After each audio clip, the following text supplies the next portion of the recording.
नमस्कार दोस्तों, आपका हार्दिक स्वागत है YouTube channel mission academy Kanpur में। आज हम शुरू करेंगे नंबर सिस्टम का पार्ट 2। देखते हैं, पहला क्वेश्चन लिखा हुआ है, एक तार की लंबाई 8 फीट और 9 इंच है जिसे 3 बराबर भागों में बांटा गया है। प्रत्येक भाग की लंबाई इंच में क्या होगी? इंच में पूछा गया है और 8 फीट और 9 इंच दिया हुआ है तार की लंबाई। तो देखिए, सबसे पहले हमको ये पता होना चाहिए 1 फीट में हमारे कितने इंच होते हैं। 1 फीट बराबर हमारा होता है 12 इंच। 1 फीट में हमारे कितने इंच होते हैं? 12 इंच। छोटी वाली जो स्केल देखा होगा उसमें क्या होता है, एक तरफ सेंटीमीटर में लिखा होता है, एक तरफ इंच में। तो 6 इंच की होती है। जो बड़ी वाली, इतनी बड़ी जो आती है स्केल हमारी, उसको बोलते हैं फुटा। वो हमारा 15 सेंटीमीटर एक तरफ लिखा होगा और एक तरफ क्या लिखा होता है, 12 इंच। उसी को हम बोलते हैं 1 फीट। 1 फीट का मतलब उसमें कितने 12 इंच होंगे। 12 इंच कहिए या 30 सेंटीमीटर। ठीक है, 30 सेंटीमीटर 12 इंच, ये दोनों का मतलब एक ही होता है। क्योंकि बड़ी स्केल में एक तरफ इंच में होता है तो 12 लिखा होगा और सेंटीमीटर में कितना लिखा रहता है, 30। तार की लंबाई 8 फीट, जो तार है उसकी लंबाई दिया हुआ है 8 फीट और 9 इंच लिखा हुआ है, 9 इंच।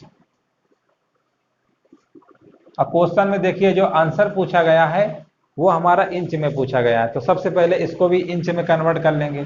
1 फीट में हमारे अगर 12 इंच होते हैं तो 8 फीट में कितने हो जाएंगे, 12 से मल्टीप्लाई कर देंगे तो कितना हमारा आएगा, 12 अट्ठे 96। 96 हो गया इंच, और 6 इंच हमारा ये भी है, इसको भी जोड़ देंगे तो हमारा टोटल कितना आ जाएगा। सॉरी, 9 लिखा हुआ है, 9 ऐड करेंगे तो इसको ऐड करेंगे तो कितना आएगा, 9 6 15 और 9 1 10, यानी 105 इंच आ गया। ठीक है, टोटल हमारा कितना आ गया, 105 इंच। क्वेश्चन में पूछा गया है प्रत्येक भाग की लंबाई बताइए। 3 बराबर भागों में बांटना है, 105 को 3 बराबर भागों में बांटना है। तो क्या करेंगे, हम 3 से भाग दे देंगे। जब 3 से इसमें भाग दे देंगे तो आंसर हमारा आएगा 3 त्रिका 9 और 3 पचे 15, यानी 35। तो कितने कितने भागों में बांट देंगे, 35 35 और 35। ठीक है, क्वेश्चन में पूछा गया प्रत्येक भाग की लंबाई इंच में बताइए। तो एक भाग की लंबाई कितनी आई, 35। तो इस प्रश्न का जो आंसर होगा 35 इंच, ऑप्शन नंबर तीसरा होगा। समझ गए होंगे सभी लोग। चलिए अगला क्वेश्चन देखते हैं। चलिए अगला सवाल देखते हैं। लिखा हुआ है, किसी संख्या को जब 5 से भाग दिया जाता है तो शेषफल 3 आता है। यदि इसी संख्या के वर्ग को 5 से विभाजित किया जाए तो शेषफल क्या आएगा? अब देखिए, संख्या तो हमको पता नहीं है। संख्या में अगर 5 से भाग देते हैं तो शेषफल हमारा कितना आता है, 3। ठीक है, संख्या हमको नहीं पता है लेकिन शेषफल जरूर पता है। अब इसी से पूरा सवाल लगता है। अब दूसरी कंडीशन में बोला है, यदि इसी संख्या के वर्ग, अगर वर्ग बोलेगा तो शेषफल का वर्ग कर देना, और जिससे भाग देने की बात बोलेगा सवाल में उसी से भाग दे देना। जो आंसर आए शेषफल, वही हमारा फाइनल आंसर होता है। ये चीज हमेशा याद रखिए। संख्या हमें पता है या नहीं पता उससे कोई फर्क नहीं पड़ता है, हमें शेषफल पता है ना। संख्या, अगर संख्या का घन बोलता है, घन का, तो घन का मतलब क्या होता है, हम शेषफल का घन करेंगे। और जिस संख्या से बोलेगा दूसरी कंडीशन में भाग देने के लिए, उसी संख्या से भाग दे देंगे, जो शेषफल आएगा वही हमारा आंसर होगा। तो सवाल में बोला है संख्या का वर्ग, तो हम वर्ग इसका करेंगे। 3 का वर्ग करेंगे तो ऐसे, 3 का वर्ग क्या होता है, 9। संख्या के वर्ग को अगर 5 से भाग दें तो शेषफल कितना आएगा, रिमाइंडर कितना आएगा, 5 एकम 5 और 4 शेषफल आ गया, यानी आंसर से कितना आ गया, 4 हो गया बस। अगर ये बोल दिया होता संख्या के घन को, घन का मतलब होता है क्यूब, अब तो इसका क्यूब कर देते। तो 3 त्रिका 9 त्रिका 27, अब 27 में से 5 का भाग देते तो शेषफल कितना आता हमारा, 2 आता। ठीक है, इस तरीके से लगा सकते हैं। कुछ भी नहीं बोला होता, फिर ये बोलता अगर उसी संख्या में फिर 5 से भाग दें तो सीधे हम 5 का भाग 3 में देते तो शेषफल हमारा 3 ही आ जाता। वर्ग कहेगा तो इसका वर्ग कर देंगे, फिर 5 से भाग देंगे। अगर घन बोलता है सवाल में तो 3 का घन कर देंगे और 5 से भाग देंगे, जो शेषफल आएगा वही हमारा फाइनल आंसर होगा। बस इसमें कुछ भी जरा से मतलब ज्यादा दिमाग नहीं लगाना है। शेषफल हमारे लिए मेन होता है, और दूसरी कंडीशन में जैसे कहे वैसे ही शेषफल में कर दो चेंज, और जिस संख्या से बोले उससे भाग दे दो, आंसर हमारा निकल आएगा। चलिए समझ गए होंगे। अगला क्वेश्चन देखते हैं। चलिए अगला सवाल देखते हैं। लिखा हुआ यदि 7 अंकों वाली संख्या 64x 29y 6 x is greater than y 72 से विभाज्य है तो 2x माइनस वाई का मान क्या होगा। अब देखिए संख्या हमारी लिखी हुई है 64x और इसके बाद 29y 6 x is greater than y, ये बोला हुआ है, ठीक है। और ये संख्या 72 से क्या है, विभाज्य है। अब देखिए 72 से अगर विभाज्य है तो हम चेक करेंगे 8 से और 9 से, क्योंकि 72 के दो फैक्टर हमारे क्या होंगे, 9 गुणे 8, ठीक है। इसके अलावा कोई दूसरा नंबर लोगे तो फिर सवाल नहीं आएगा। हमेशा याद रखिए जब भी 72 का सवाल पूछे तो हमेशा 9 गुणे 8 में ही तोड़िएगा, ठीक है, तभी आंसर आएगा। अब देखो 8 की डिविजिबिलिटी पहले सबसे पहले चेक करेंगे 8 से। 8 की डिविजिबिलिटी हमने बताया आखिरी के 3 अंक 8 से कटने चाहिए। तो आखिरी के अंक देखिए, आखिरी में हमारे क्या लिखे हुए हैं, 9 लिखा हुआ है, y लिखा हुआ है 6 और 8 से कटना चाहिए। 8 का इसमें भाग देंगे, 8 एकम 8। अब हमें 9 में से 8 माइनस करेंगे तो 1 आएगा। अब देखिए यहाँ पर हमें नंबर खुद अपने आप से सोचना है कि यहाँ पर ऐसा कौन सा नंबर लिखें कि यहाँ पे आए, ठीक है। और ध्यान दीजिए कि इसके बाद जब 8 से एक बार और भाग देंगे फिर कहीं ना कहीं यहाँ पर क्या है, लास्ट में 6 आ रहा है, तो 6 तभी आएगा। 8 की टेबल में 6 कहाँ आता है, लास्ट में। 8 सत्ते 56, यानी 56 के ही 56 ही एक ऐसा हमारा नंबर है जो 8 की टेबल में आता है और लास्ट में क्या है, 6। तो देखो यहाँ पर ऐसा नंबर सोचना है क्या लिखें। अब फिर हम 8 से उसको भाग भी देंगे। यहाँ पर मान लीजिए कोई ना कोई नंबर रहा होगा, अब फिर घटाने पर कितना आना चाहिए, 5, और तभी तो लिखोगे 6, तभी तो कहोगे 8 सत्ते 56। अब यहाँ पर सोचो ऐसा कौन सा नंबर लिखें कि घटाने पर 5 आना चाहिए। अब आपके दिमाग में आ गया होगा, यहाँ पर 3 लिख दें, क्योंकि 13 में से 8 माइनस करोगे तभी तो 5 आएगा। अब देखिए इन सवालों में थोड़ा सा दिमाग लगाना होता है कि y पर y के मान यहाँ पर क्या रखें। आपको बताने के लिए, समझाने के लिए इतना सब बता रहे हैं, आप इसको बहुत जल्दी सोच सकते थे दिमाग से ही कि लास्ट में 6 है, 8 सत्ते 56, यहाँ पर कितना आएगा। तो अभी हमने बताया किस तरीके से आएगा, वो हमने पूरा प्रोसेस करके दिखाया है, ठीक है। तो 8 एकम 8, अब यहाँ पर क्या लिखेंगे, 3, तभी तो यहाँ पर 5 लिखोगे। हमें पता है लास्ट में अगर 8 से भाग दे रहे हैं 6 अगर आ रहा है तो आखिरी वाला नंबर तो 56 आएगा ही। तो यहाँ पर 5 लाना, तो यहाँ पर क्या 8 से भाग भी तो देना होगा, 8 एकम 8। तो हमने कुल मिला के ये पता कर लिया कि y की जगह हम क्या रखेंगे, 3। अब देखिए y की जगह 3, यानी इसको हम हटा दे रहे हैं, यहाँ पर लिख देंगे 3। अब हमको 9 से चेक करना है, y का मान हमारा कितना आ गया, y का मान आ गया 3। अब देखिए हमको ये भी चेक करना है, ये 9 से कटना चाहिए, 8 से तो चलो ठीक है कट गया। अब 9 से कैसे चेक करते हैं, 9 की डिविजिबिलिटी होती है सभी अंकों का योग 9 से कटना चाहिए। तो पहले जितने भी डिजिट लिखे उनको जोड़ लो, 6 4 10, तो 12, 12 9 21, 21 3 24, 24 6 कितने होते हैं, 30। 30 में से कितना जोड़ दें, 9 से कटना चाहिए तो 6 जोड़ दे, तो 30 6 कितना होता है, 36, और 36 हमारा 9 से कट रहा है। तो इसका मतलब x का मान कितना आ गया, x का मान आ गया 6। क्वेश्चन में पूछा गया है 2x माइनस वाई का मान क्या होगा।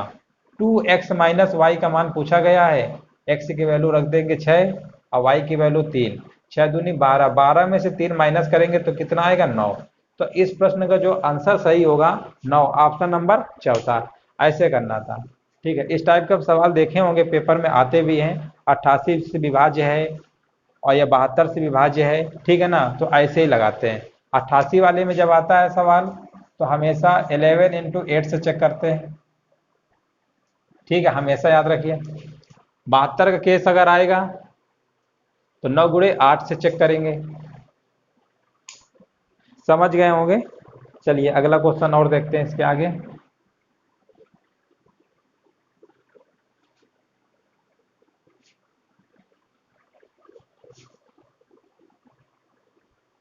लिखा हुआ है 0.39, 1.3 और 9.1 का मासा ज्ञात कीजिए। अब देखिए मासा वाला सवाल आ गया, 0 लिखा हुआ है 39 और फिर लिखा हुआ है 1.3, इसके बाद लिखा हुआ है 9.1 का मासा निकालिए। देखिए जब भी दशमलव वाले सवाल होते हैं मासा और लासा के निकालने वाले, तो उसके बारे में आपने पढ़ा होगा कि सबसे पहले इनको हम फ्रैक्शन में लिखेंगे।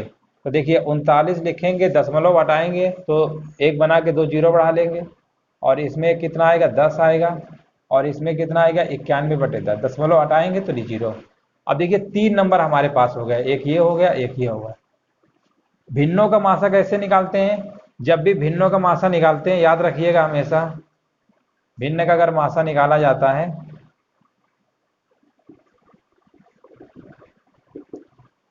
तो अंश का मासा बटे हर का लासा होता है। इसका क्या मतलब हुआ? अगर मासा निकालना है किसी भी भिन्न का तो अंश का निकालेंगे मासा और हर का निकालेंगे लासा, और दोनों को डिवाइड कर देंगे, हमारा मासा निकल आएगा। अगर मान लीजिए लासा निकालना है, अगर हमें भिन्न का लासा निकालना है तो अंश का लासा और हर का मासा, ठीक है, ये चीज हमें पता होना चाहिए। अब हमें मासा निकालना है तो ये वाला देखेंगे, अंश का मासा। इसका मासा देखिए 39, 13, 91, ऐसा नंबर बताइए बड़ा से बड़ा जो तीनों को डिवाइड कर सके। तो हमें पता चल गया 13। 13 एक ऐसा नंबर है जो 13 से 39 भी कटेगा, 13 से 13 भी कटेगा, और 13 से 91। अब बटे हर का लासा यानी 100, 10, 10, इसका सबसे बड़ा नंबर क्या है? 100, यही हमारा लासा हो गया। अब देखिए 100 का अगर भाग इसमें देंगे तो 0.2 अंक में लगा देंगे, तो आंसर हमारा आ गया 0.13। कौन सा ऑप्शन होगा सही? पहला वाला, बस हो गया। इस तरीके से इसे लगाना था।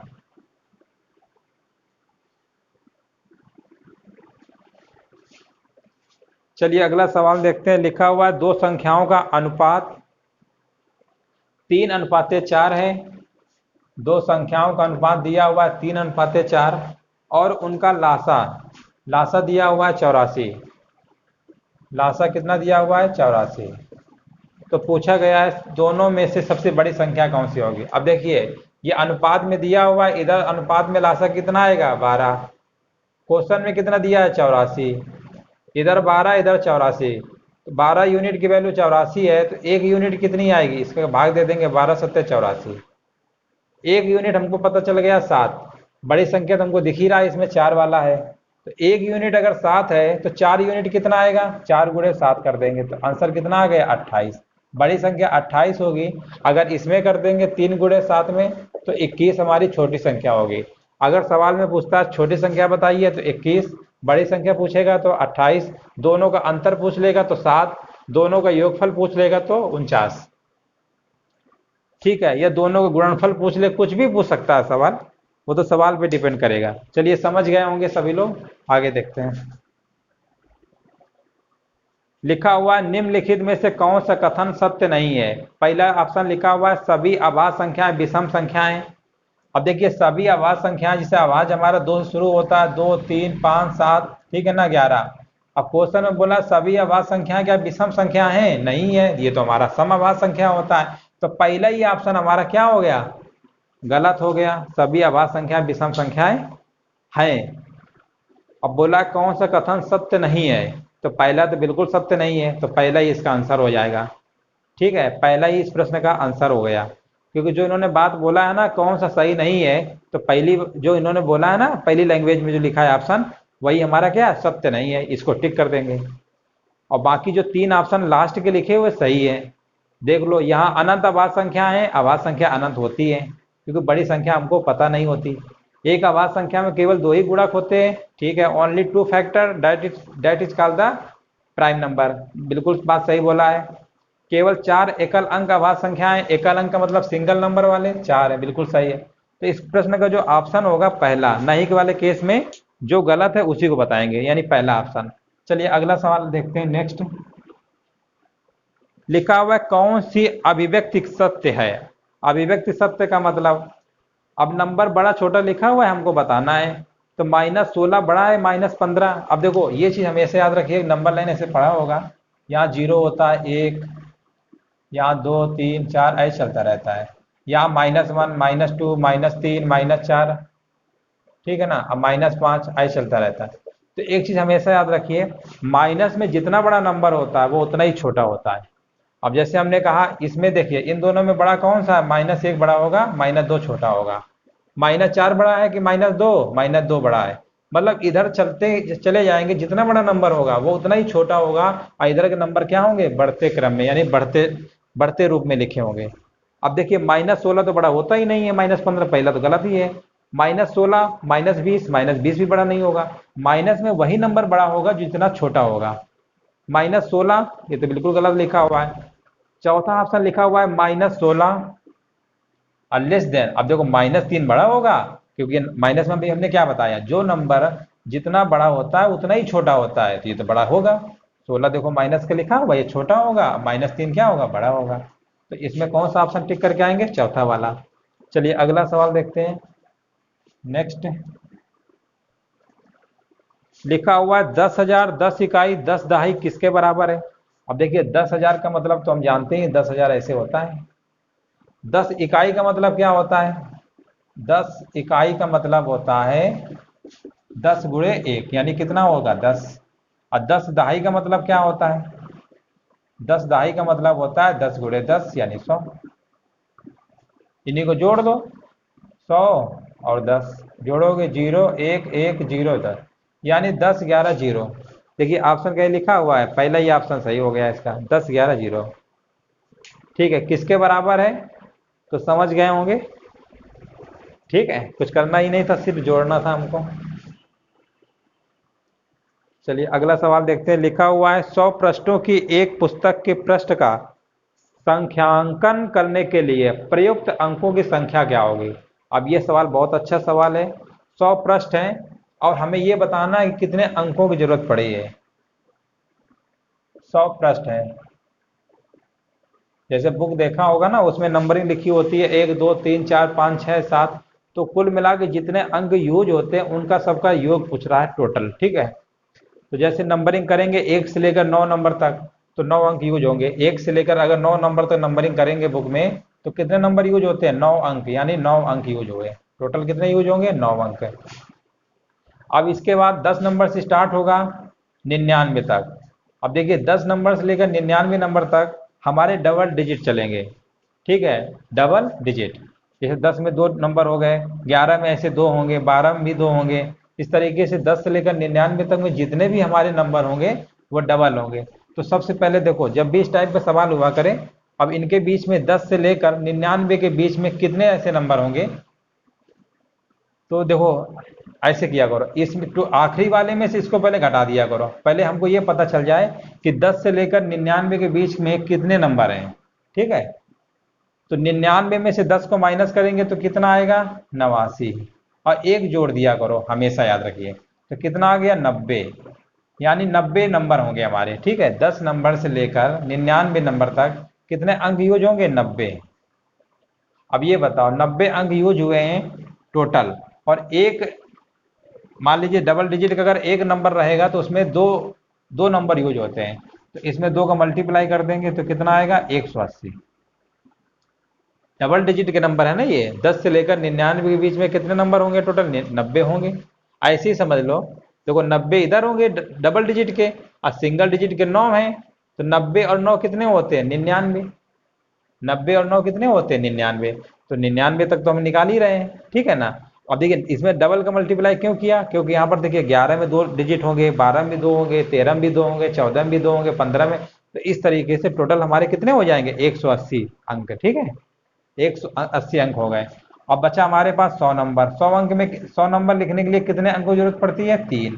अब देखो एक अंक ये हो गया, एक ये एक ये, तो टोटल हमारे पास कितने हो गए, 180 यहाँ पे था डबल डिजिट का, और 3 डिजिट में हमारे कितने आए थे, 3 आए थे। सिंगल डिजिट में कितने आए थे, 9। इन सबको जोड़ लेंगे तो जोड़ लो कितना आया, 180, और ये कितना है, 9 3 12, इसमें और जोड़ दो, 2 8 1 9, 192। तो 192 अंकों की जरूरत पड़ेगी। इस प्रश्न का जो ऑप्शन हमारा होगा पहला वाला सही होगा। ठीक है, सबसे पहले सिंगल डिजिट निकाल लिया करो जितने होते हैं। डबल हमारा शुरू होता है 10 से लेकर 99 तक, तो कुल कितने नंबर होंगे, इसमें से इसको पहले घटा दिया करो, जितना आए उसमें एक जोड़ दिया करो, तो टोटल इनके बीच में जो नंबर आएंगे डबल डिजिट वाले वो पता चल जाएगा। और एक डबल डिजिट में 2 अंक यूज हो रहे थे, 2 का मल्टीप्लाई कर दिया तो 180 अंक यूज होंगे। अब तीसरा वाला नंबर बचेगा हमारा 100, क्योंकि 100 पृष्ठ तक बोला है, तो 100 अंक में 100 डिजिट में कितने अंक हैं, 1 2 3, सबको जोड़ लिया हमने, आ गया 192। चलिए अगला सवाल देखते हैं। लिखा हुआ है संख्या 323 क्या रखती है? 3 अभाज्य अवयव पहला ऑप्शन, दूसरा है 5 अभाज्य अवयव, 2 अभाज्य अवयव या कोई अभाज्य अवयव नहीं। अब देखिए 323 है ना एक तरीके से, अब इसको हमें चेक करना है कि किससे कटेगा। तो हमने बताया जब भी कभी ऐसा नंबर हुआ करे तो उसको हमेशा अभाज्य संख्या चेक किया करो, 17 से या 19 से या 23 से। पहले 17 से भाग देके देखो, अगर इसको हम 17 से अगर भाग देंगे तो कितना आएगा? 17 एकम 17 और 12 में 7, ऐसे करेंगे ना। देखो 17 का भाग देंगे ऐसे 323 में, 17 एकम 17, 12 में 7 गया 5, 2 में गए, ठीक है ना। और यहाँ 17 ये क्या होता है? 153 होता है, यानी 19 बार जाएगा, 19 एकम 19, यानी कुल मिला के 323 को हम लिख सकते हैं 17 गुणे 19। ये तो हमारे दो अभाज्य गुणनखंड आ गए। ऑप्शन में लिखा हुआ है 2 अभाज्य अवयव, 2 अभाज्य अवयव हैं हमारे, तो ऑप्शन नंबर कौन सा ऑप्शन सही होगा? 17 गुणे 19, यानी ऑप्शन नंबर तीसरा। अगर वीडियो अच्छा लग रहा हो तो सभी लोग चैनल को सब्सक्राइब, लाइक, शेयर करना बिल्कुल ना भूलें। वीडियो देखने के लिए धन्यवाद।